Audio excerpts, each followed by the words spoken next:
Welcome to SikhCast, brought to you by Sikh Research Institute, illuminating every path.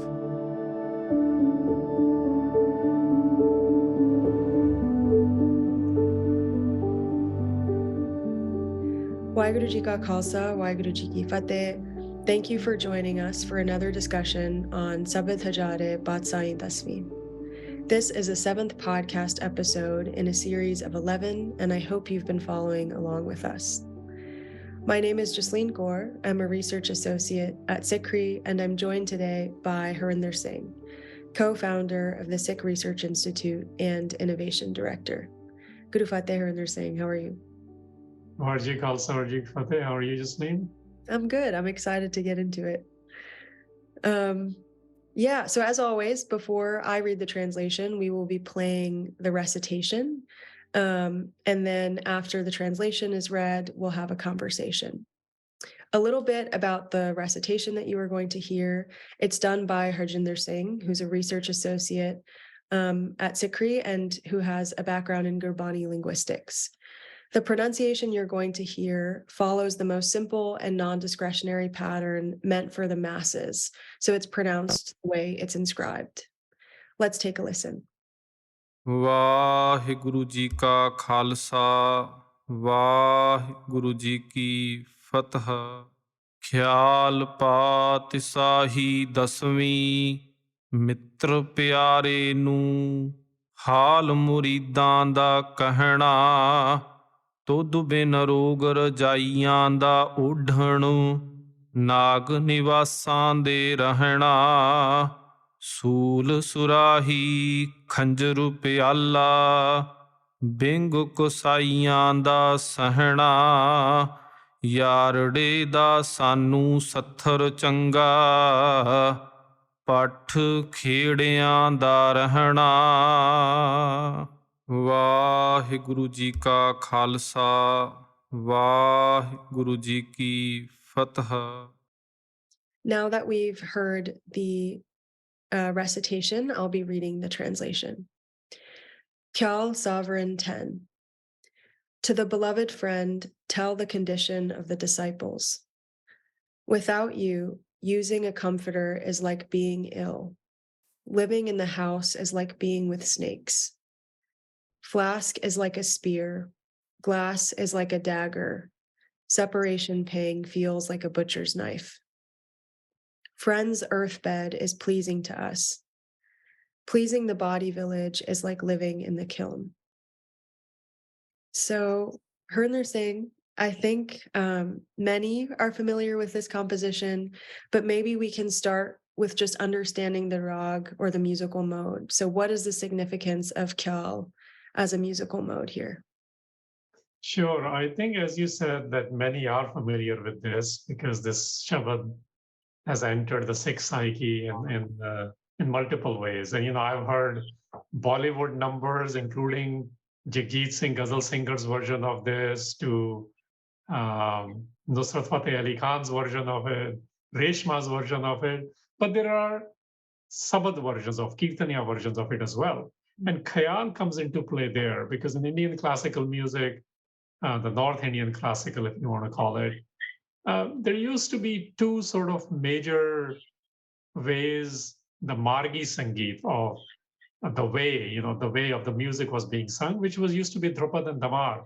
And Khayal is something which comes into play during the period of Guru Gobind Singh Maharaj. A lot of it came through the Persian king's courts and emperor's courts and through Qawwalis. But at the same time, Guru Gobind Singh Maharaj is utilizing this genre. And this genre is very interesting because what happens is there is improvisation in this genre. It has a sort of a slow tempo to it, and then it gets pretty fast, and that changes the moods and the emotions within this tempo. So what is happening here is, although the court poets, when they were using it in the Indian sense or the larger South Asian sense, they could be, it's always short, but it could be romantic or devotional, and usually it's sung solo. In this case, we are saying that the style, the musical genre which Guru Gobind Singh Maharaj is employing actually becomes a dominant style after him. So in mid 1800s in India, in Pakistan, South Asia, this is what has been dominating mostly. But at the time of Guru did it, this was an early period of it. It is even contested that Guru Gobind Singh actually popularized it. Hmm. And people generally omit this idea of khayal. So khayal, little bit technically, it comes from a Perso-Arabic word, which can mean imagination, thought, idea, or reflection.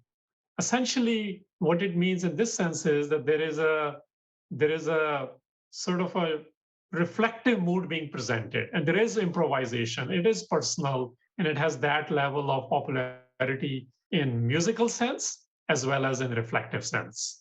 And that probably is one of the reasons why this is one of the most memorable shabads attached to the memory of Guru Gobind Singh Maharaj. Yeah, that's really interesting. I've never I've never even thought to ask about the musical mode. And I've grown up hearing this so much. So that's a new insight for me. I wanted to ask about how you've titled this.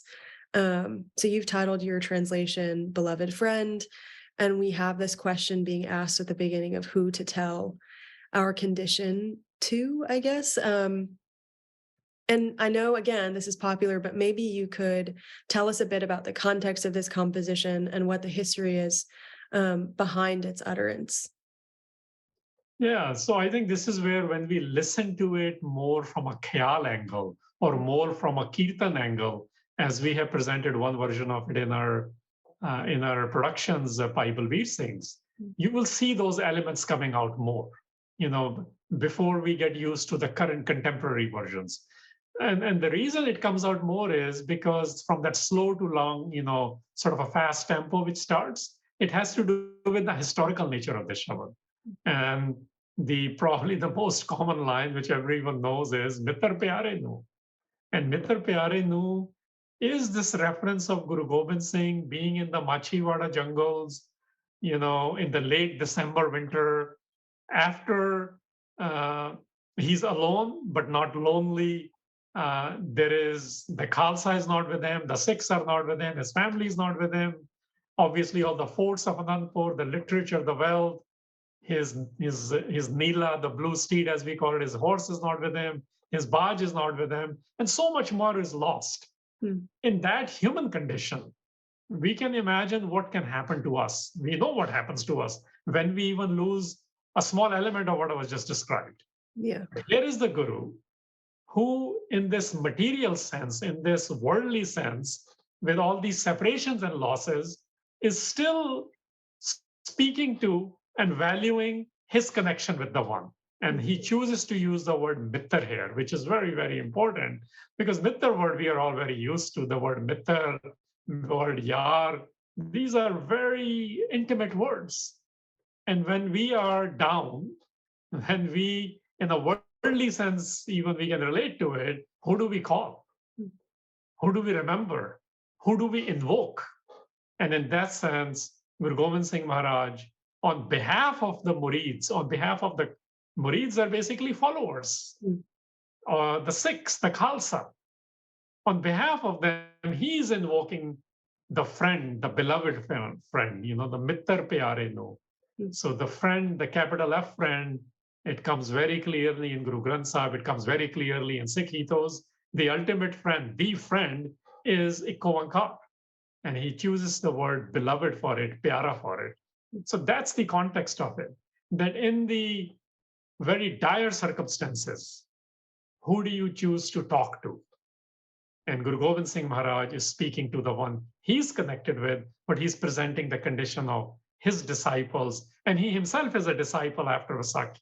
And this is post-Vaisakhi, because Vaisakhi happened in 1699. The Shabad during Machhiwara jungles is around 1705. So there is a lot going on here. He's showing us on behalf of, as a leader of ours, as a guru of ours, as a sovereign of ours, how to have a conversation with a beloved friend. Yeah, I guess that answers a lot of questions I had about, I know logically who the beloved friend is because I'm not unfamiliar with this. But yeah, I guess, I was wondering if Guru Gobind Singh Sahib would count himself as one of the disciples. So that really does clear some things up for me.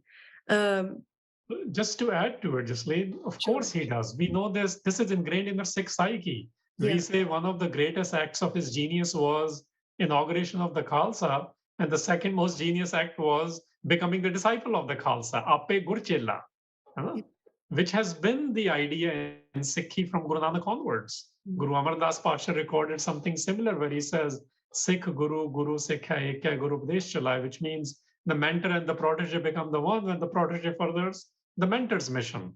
So the idea here is absolutely, but because us as disciples, those who become the Khalsa or are aspiring to become the Khalsa, we will always remain imperfect. And even though he's part of that collective, Guru Gobind Singh Maharaj himself, he's also leading that collective. He is the Guru. Yeah. And in leading that, he's showing us ultimately, regardless of the worldly situation, regardless of the family situation, regardless of the circumstances, we only invoke the one. If our connection remains there, no other disconnect can bother us to that level or hurt us to that level. Yeah. I want to, before we get into the next sort of the line by line conversation, I did want to bring in something that I've been thinking a little bit about, which maybe we've talked about before in smaller ways of like, I think we have this tendency to maybe relate to these compositions that have this historical aspect where there is like great loss or great like worldly suffering. And we use that to kind of be the opposite of gentle with ourselves and with other people. And I think like relating this to kind of conversations that I've had or seen being had about like, well, you know, like chin up, the gurus kind of had it worse and like look what they were able to do. I think it sort of simplifies this because what you're saying about disciples being imperfect, and even though the guru is, you know, making himself a disciple, he's not in that sort of imperfect group. I think we lose that a little bit. And so the like expectation that we have for ourselves and for others becomes lacking in the compassion that we see the guru displaying for the disciples. And I don't know, I mean, I don't want to like go off on too much of a tangent, but I think that's kind of important to at least touch on a little bit with this because it is such a well-known composition and because I have seen it invoked in kind of online discourse or conversations as a way to sort of skirt around being compassionate towards one another's worldly suffering that is smaller than this, you know, that is smaller than what we've seen the guru go through. It's not really a question. I don't know. Maybe you have a comment on that or something, but I've been thinking a lot about this recently. Well, what I can offer here is that the Punjabi psyche, the Sikh psyche fully understands what you just said. We may be hurting at this level in the diaspora or the ones who are not as connected to the Sikh psyche. This is why the Shabad is so relatable, because people related to it. Yeah. And not just the Sikhs of Punjab or the Khalsa of the Guru, but Punjabis at large who study and relate to Guru Gobind Singh Maharaj. Because it's Khyal Gaiki, remember? It's very relatable, it's very reflective, it's very simplified yet reflective. And what this is, I think what this is doing for us is, this is actually saying, whatever the circumstance might be, the guidance from Guru Gobind Singh Maharaj to me, to the Khalsa, to the Sikhs, those who consider Guru to be his sovereign, their sovereign, her sovereign, you know, they are being guided that focus on the beloved friends connection. That separation we cannot afford to be in. If we are connected there, every other thing we can deal with, regardless of how horrible it may seem at that time. Yeah, no, that's really helpful. And I want to add one more thing here because it will help us see, you know, the Punjabi Sikh psyche and the Sikh history very well records this, that this is post Sarsa's Vichoda, Sarsa the river, and Vichoda is the separation. So actually, it is right in the middle of the separation in the worldly sense. And it's at that time, this is being presented, and I'm remembering one folklore angle here, where when the Guru comes to the Machhiwara jungles, some dervish or darvish looks at him and says, Guru kalla hi kalla, and the Guru replies, Guru nal Allah hi Allah. So the Guru is not alone. Guru is not lonely. Guru has Allah, the one, the beloved friend, with him all the time. Hmm. So the world thought the Guru is left alone. But the Guru is saying, no, I'm not alone. I have the one with me. Hmm. And I think we understand that, we relate to it. We may not be able to practice that because our own relationships are in separation. Yeah. Yeah. And we oscillate, we waver. Yeah, I think that's really helpful. Thanks for kind of letting me throw that one in there. I was just wondering about that recently. Okay, so back to the composition itself. The second line says, without you, using a comforter is like being ill, living in the house is like being with snakes. So can you kind of explain, like in your understanding, what the Guru is doing here? Because it reminds me, again, of things we've heard from Sikh history about Sikhs who were starving and facing constant persecution, changing their vocabulary, even changing the vocabulary because it changes the way that they experience reality to remain in connection with Ikankar and remain in that state of Jardikala, which is, that state of ever ascendant spirit. So yeah, I just want to kind of get your take on what's happening here. So this is very colloquial in some sense, right? Because what this is saying is, how can I be living comfortably when my murids, which is what is invoked as disciples in the first line, when I know they are struggling? So essentially what's being shared throughout this Shabad, and particularly in this line, is I don't need a comfortable or blanket. I know it's remember, historically it's December. Yeah. It's cold. Yeah. He's like, no, I can't be he's not thinking about that. Again, he's helping us see this, that we can be, and we know this. If something happens in our life, let's say even there's an accident at home, you forget the comfort. You're trying to protect your near and dear ones. Yeah. Here the Guru is saying, don't look at my condition that I don't have these things.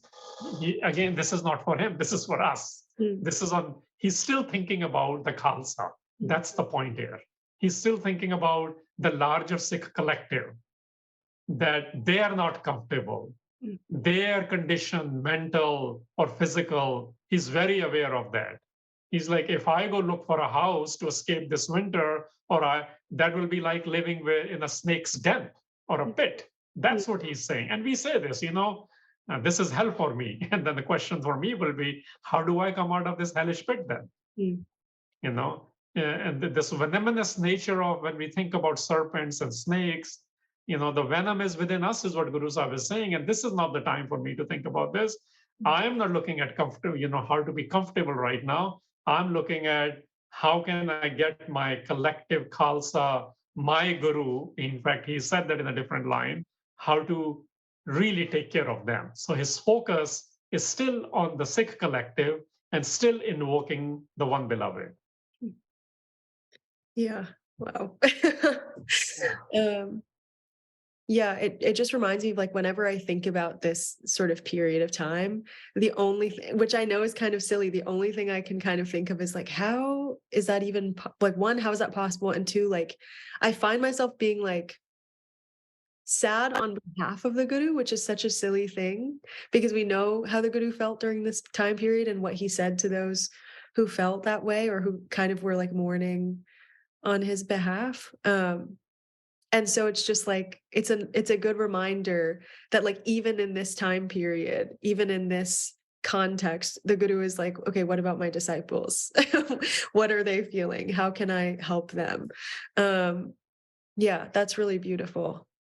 And it's in this context, when I was working with Kiran on this, who did the art pieces on it. This is the only place where we were thinking, how do you show this level of amazing connection of the Guru? Yeah. This is where Guru is beparwa about himself, right? Which is carefree. Yeah. So the carefreeness is on his condition, but he is so filled with care, still thinking about the panth. Yeah. Yeah. I think, yeah, if we move to the third line, it's doing something similar, but I did want to ask about that line specifically because the Guru says flask is like a spear, glass is like a dagger, and then separation pain feels like a butcher's knife.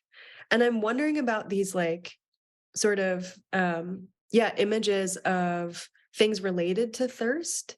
So what in your understanding is maybe being said about like physical thirst versus maybe like spiritual or non-physical thirst that one might have, which like we've said, like we all know the phrase like a thirst for connection. So I kind of see that as kind of a play on words or images or something, but I wanted to ask you what you think about that line. It's very much there. And, you know, and it's the vocabulary is also, it's a little bit royalish, you know, because average person doesn't have the flasks. And, you know, in fact, if you look at Sul Surahi Khanjar Pyala, everyone gets these words. And generally they imply little bit better sort of things, you know, to enjoy things from, including in several vocabularies, people make this about alcohol, but it is not about alcohol. These are general symbolisms, right? So what he's saying is, you know, how can I think about enjoying anything right now? If I'm enjoying any of that, it's dagger-like, it's spear-like, it's butcher's knife-like. That's what's happening here. So point is, it is too painful to even think about quenching my physical thirst. And what matters really is, and I don't want to reduce this to spirituality. This is where I think, you know, how these days we talk about emotional and intelligence things. So this is the emotion part. This is bringing out the emotion in the original vocabulary. That to Guru, physical wounds are no match for the emotional wounds. To the Guru, not having a physical water is not as important, and we know this. He said this to his son as well. Yeah. What is more important is having that nectaral connection, which is the connection with the divine, right? It's the intensity of pain, I think, because when you think of dagger, when you think of spear, when you think of butcher's knife, they all sound very painful. And that's the memory and visualization which is being invoked. That those things are no match for the pain, physical pain. What is really hurting here is the emotional pain of the separation from the one. Again, Guru is not separated. He's showing to us on behalf of the Khalsa the intensity of the pain which is happening in the community at the time. And Guru is capturing that because Guru is connected and is showing us these physical pains don't matter as much. The emotional pains overtake, and we know this. We have been told this. And in the last couple of years, we have learned this even more, that emotional wounds are very hard to sort of take care of.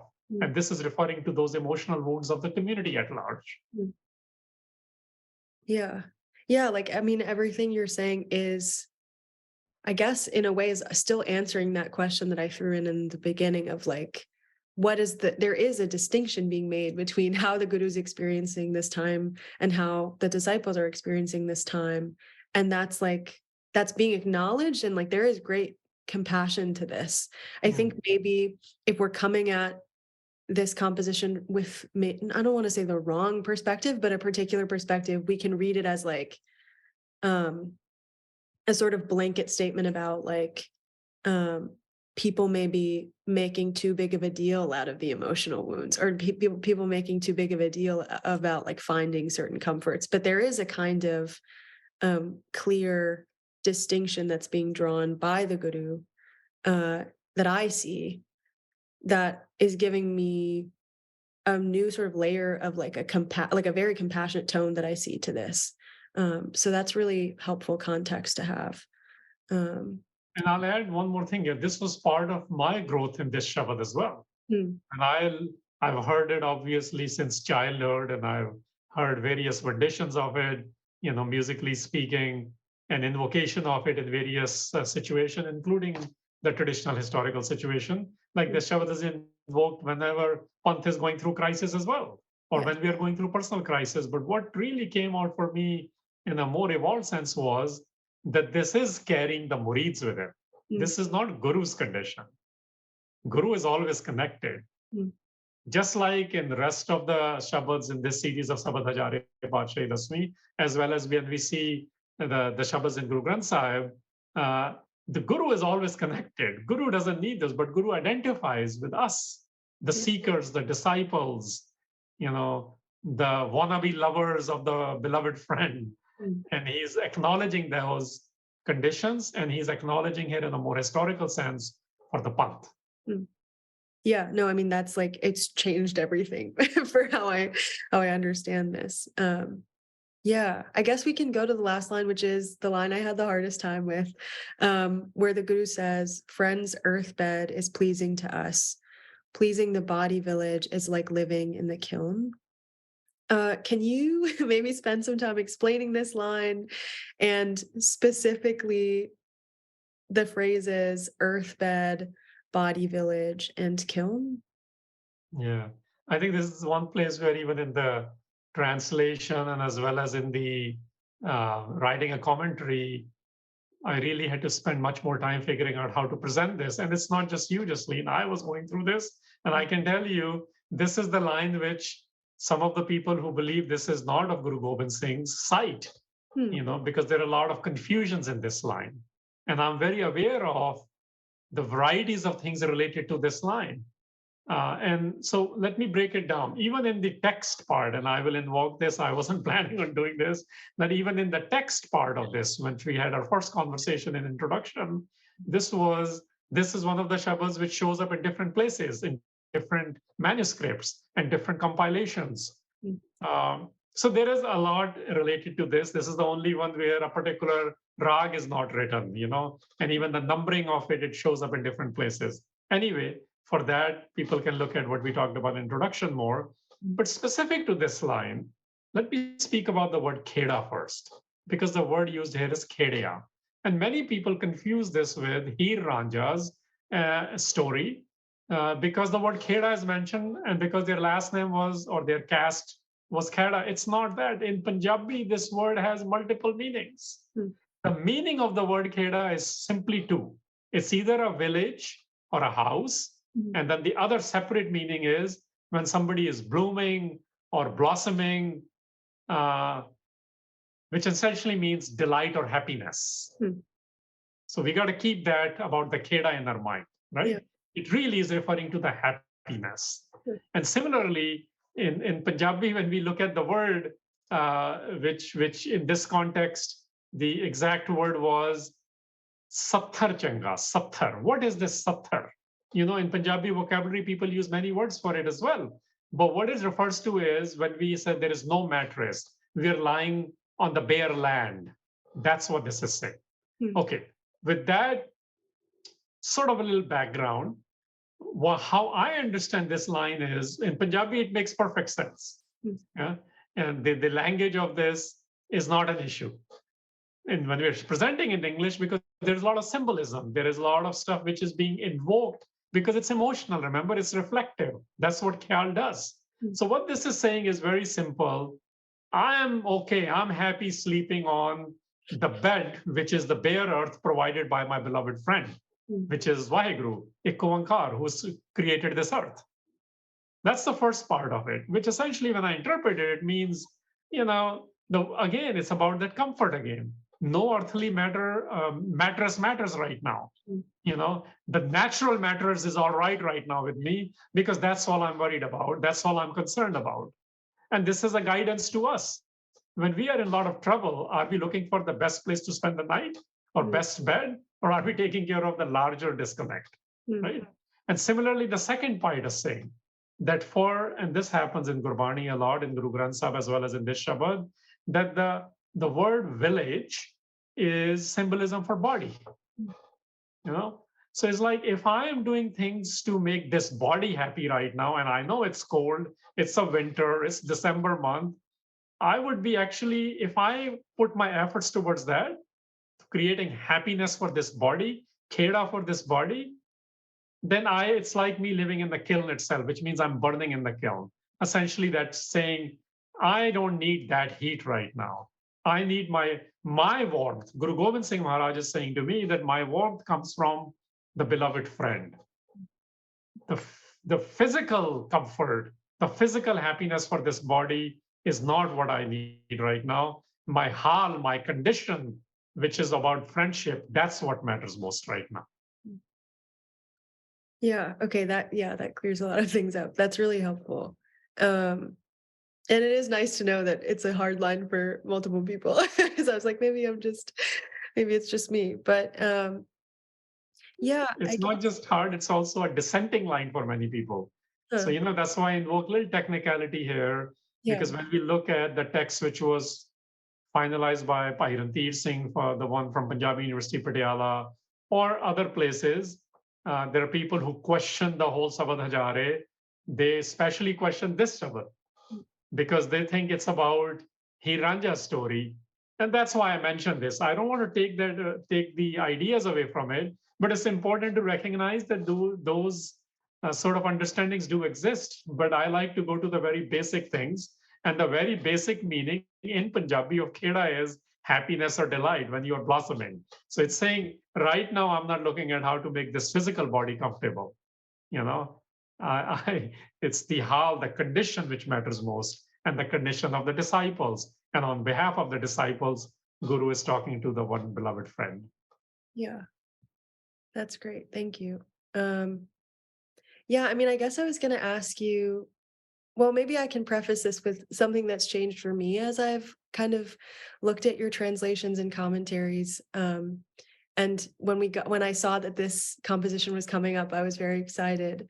I had been thinking a lot about, we say that like when we are together in Sangat and we are singing the words of the Guru, when we are singing Shabad, that the Guru sort of is present in that place in a new way, which is not to say that the Guru isn't present in all places, but it's like that idea of like the Guru being embodied through the word. And so I was thinking a lot about that and how kind of I see us relating to history in a way that feels like we're pulling things into the present constantly, because that's just like the way that we've engaged with history. I think that's how I understood it as a kid too. And I was rewatching like farmers movement videos. And I just happened to hear, it was like a BBC video, I think, and it was December, and it was when the farmers were still at the border sleeping outside. And in the background of the video, you could hear that someone somewhere was singing Mitar Pyare Nu. And it made me a little emotional, which is now happening again, but I will get through this sentence. I'm just thinking that like there is something to the way that we relate to these compositions that are so much at the sort of front of our minds a lot of the time, and the way that we relate to this history that is so at the front of our minds. And it's like we're tying together our current struggles, whether that is a personal thing, right? Like we can relate to these struggles on a personal level with like mental health or physical pain, and then also our collective struggles. And so to me, the sort of new thing that I've understood from your work on this, and also just like a video I happened to see, is that like there is a collapsing of sort of time and a relating of like the Guru's life and this history to our own struggles that I think is part of that thing that maybe we call sort of miraculous or intangible, or just like powerful in a way that we can't explain, when people talk about how we've moved through certain struggles in history as a community. That's like what I think about. And so it's like there is this kind of thing of like we can at once be deeply compassionate for ourselves and for one another about our conditions, and also use the Guru's like life and example as a way to remain in that sort of ever ascendant spirit. And I think those things don't have to be butting heads in the way that maybe we think. Like those things can exist together. Well, they do, and they butt head for those of us who are separated, right? Because we are not able to get to that level of Chaddi Kala, which is what you were invoking. But remember, Chaddi Kala comes out of Naam. Yeah. Guru lives in Naam. And I also want to mention that this is to build on what you said earlier, that our personal struggles and collective struggles, we actually relate to this Shabad. So even if you don't subscribe to the view that this is Guru Gobind Singh Maharaj, it is providing us insights into the life and the legacies of the Gurus and how Guru approaches things. Yeah. We know very clearly that these Shabads are for that. This Shabad is not Guru Granth Sahib. This is not our Guru, but this Shabad is of the Guru, tells us about the Guru. And even if it is Guru Gobind Singh's, he's showing it. And even if it's a court poets, it's showing us what Guru is, the larger Guru, because this Shabad is really about the pain. And it's so clear in Guru Granth Sahib also, where it says, my Bedan, my pain, nobody will know.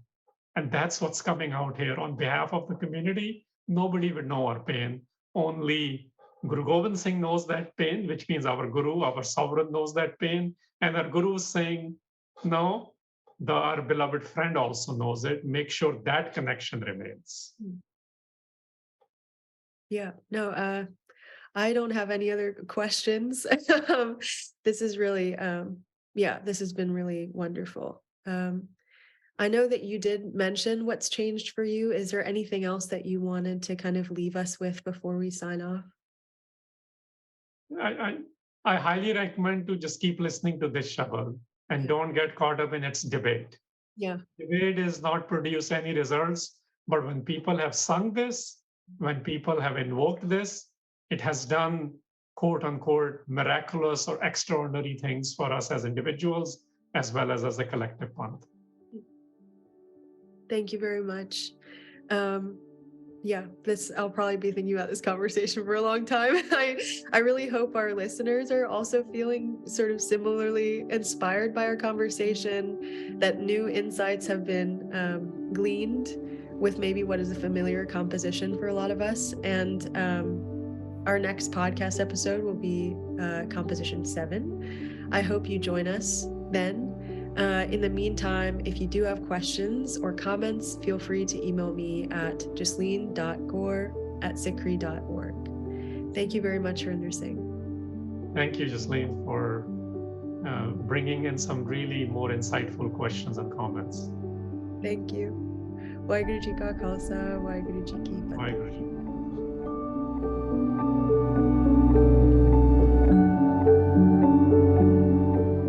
For a deeper appreciation and connection with the Sabad, we have added Bible Beer Singh's rendition. We hope you enjoy it.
आपे रसिया आप रस आपे रावण हार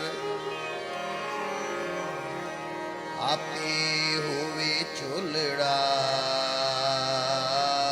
आपे शेज पता रंग रत्ता मेरा साहिब रव रहया भरपूर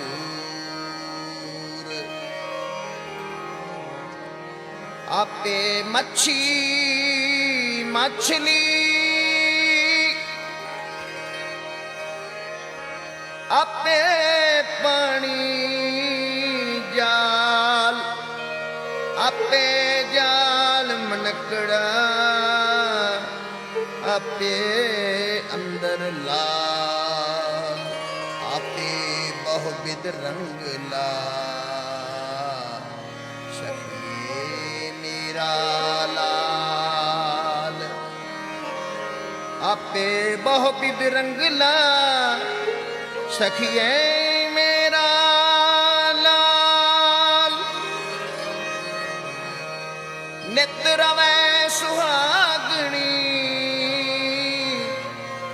ਦੇਖ ਹਮਾਰਾ ਹਾਲ, ਹਮਾਰਾ ਹਾਲ ਦੇਖ, ਹਮਾਰਾ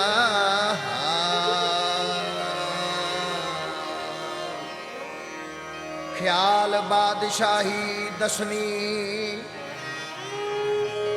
मित्र प्यारे नू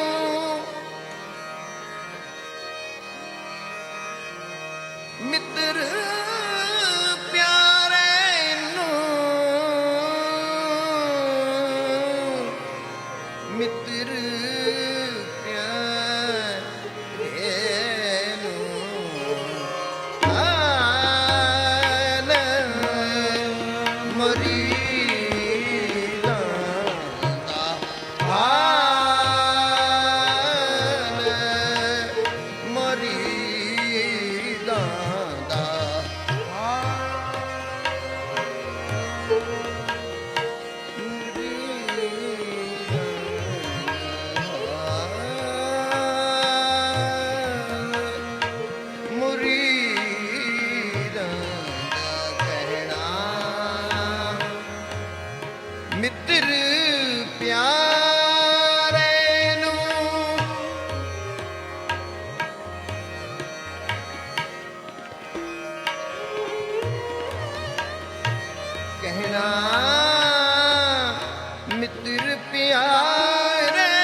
ਤੁਧ ਬਿਨ ਰੋਗ ਰਜਾਈਆਂ ਦਾ ਓਢਣ,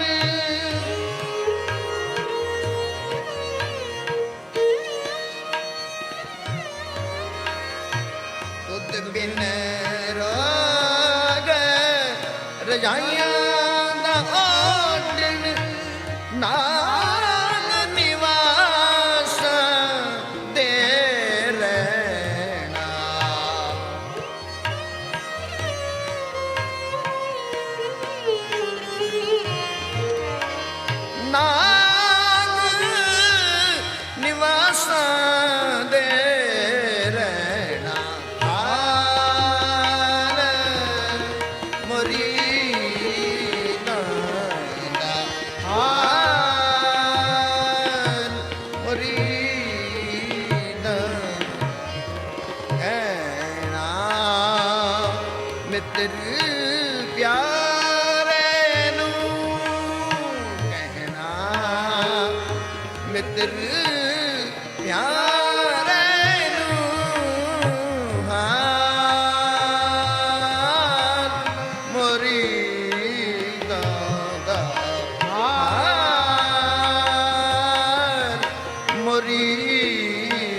ਹਰੀਦਾ ਚੰਤ ਖਟੋਲਾ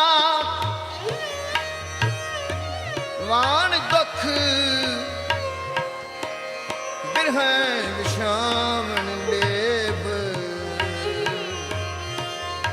ਇਹ ਹਮਾਰਾ ਜੀਵਨਾ।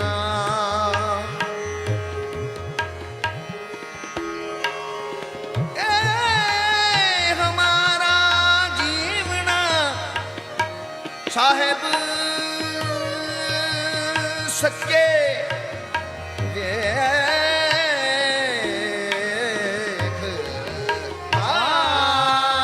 ਹਾਲ ਮੁਰੀਦਾਂ ਦਾ ਹਾਲ ਮੁਰੀਦਾਂ ਦਾ ਕਹਿਣਾ ਮਿੱਤਰ ਪਿਆਰੇ ਨੂੰ ਕਹਿਣਾ ਮਿੱਤਰ ਪਿਆਰੇ ਨੂੰ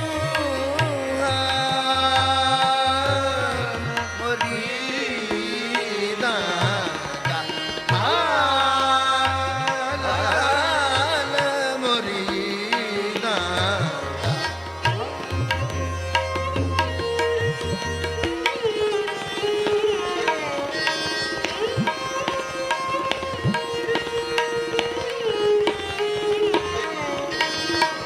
ਸੂਲ ਸੁਰਾਹੀ ਖੰਜਰ ਪਿਆਲਾ ਸੂਲ ਸੁਰਾਹੀ ਖੰਜਰ ਪਿਆਲਾ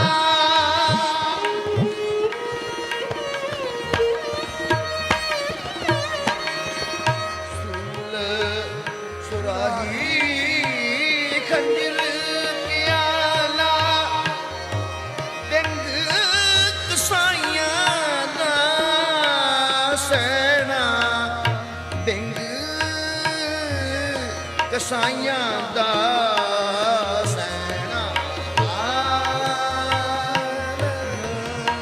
ਮੁਰੀਦਾਂ ਦਾ ਹਾਲ ਮੁਰੀਦਾਂ ਦਾ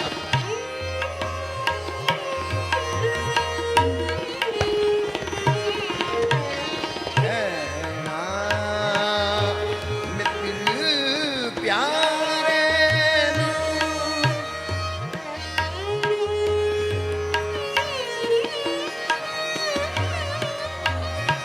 ਕਹਿਣਾ ਮਿੱਤਰ ਪਿਆਰੇ ਨੂੰ ਹਾਲ ਮੁਰੀਦਾਂ ਦਾ ਹਾਲ ਮੁਰੀਦਾਂ ਦਾ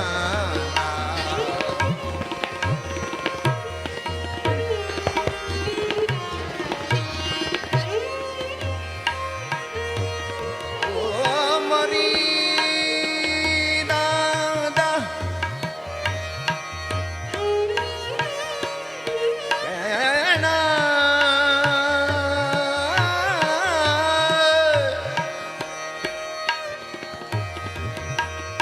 ਮਿੱਤਰ ਪਿਆਰੇ ਨੂੰ ਕਹਿਣਾ ਮਿੱਤਰ ਪਿਆਰੇ ਨੂੰ ਹਾਲ ਮੁਰੀਦਾਂ ਦਾ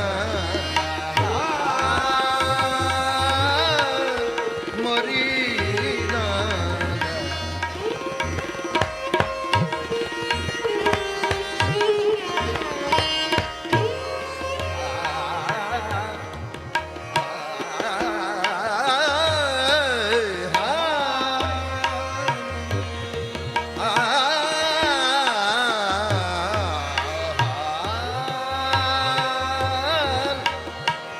ਮੁਰੀਦਾਂ ਦਾ ਹਾਲ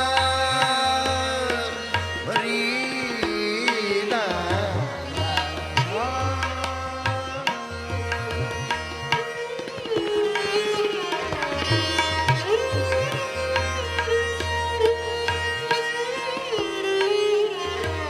ਤੁਧ ਬਿਨ ਰੋਜ਼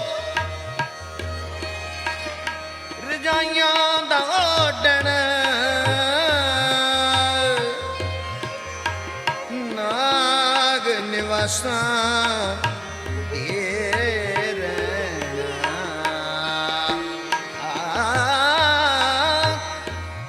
ਸੂਲ ਸੁਰਾਹੀ ਖੰਜਰ ਪਿਆਲਾ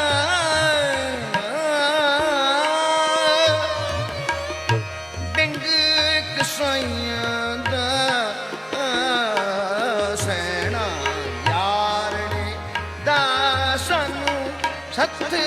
ਚੰਗਾ ਯਾਰ ਦਾ ਸਾਨੂੰ ਸਤਿਰ ਚੰਗਾ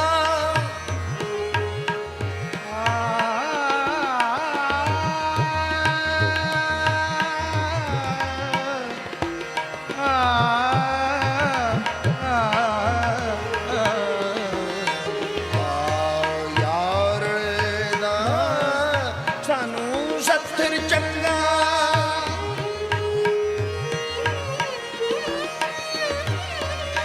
ਗਮ ਗਮ ਮਰ ਨੇ ਜਾਦਾ ਪਾ ਪਾਣੀ ਸਾਦਾ ਗਮ ਪਗ ਮਰ ਨੇ ਸਾ ਸਾਮਾ ਨੀ ਰਾ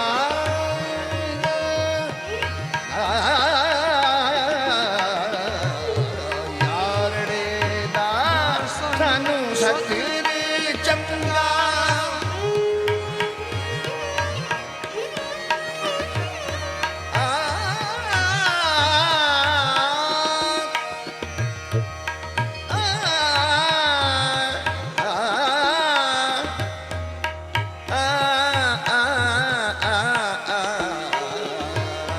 ਯਾਰ ਰੇ ਦਾ ਸਾਨੂੰ ਸਤਿਰ ਚੰਗਾ ਹੱਥ ਖੇੜਿਆਂ ਦਾ ਰਹਿਣਾ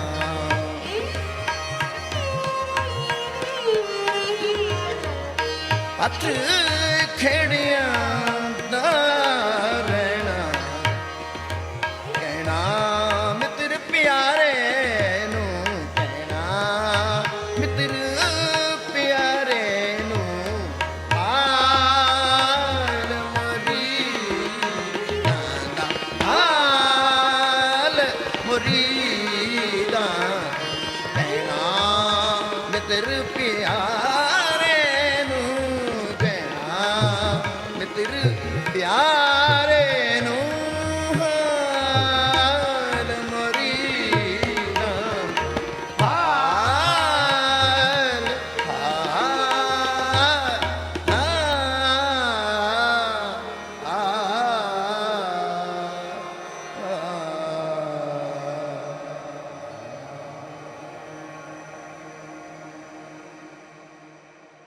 You were listening to SikhCast by Sikh Research Institute, illuminating every path.